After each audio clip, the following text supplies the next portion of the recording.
تذكر يوما كنت تعانق دمعة الفكر تناجي الله في صبر وترجو رحمة تسري.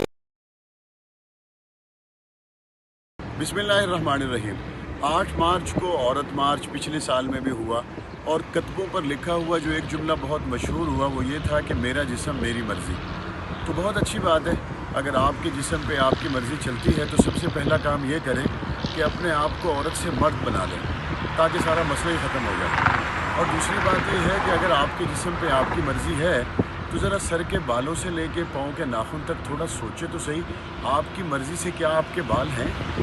ہزاروں قسم کی شیمپوز لگانے کے باوجود آپ کی من چاہی زلفیں نہیں بن سکتی جس کی آپ زندگی بھر کوشش میں لگی رہتی ہیں. کیا آپ کی آنکھیں آپ کی مرضی کی ہیں؟ کیا آپ جس طرح کا ناک چاہتی ہیں وہ آپ کی مرضی کا ہے؟ کیا آپ کے ہونٹ آپ کی مرضی کے ہیں؟ کیا آپ کا خاندان آپ کی مرضی کا ہے؟ کیا آپ کے والدین اور آپ کے بہن بھائی آپ کی مرضی کے ہیں؟ یہاں تک کہ آپ کے رشتہ دار آپ کی مرضی کے ہیں؟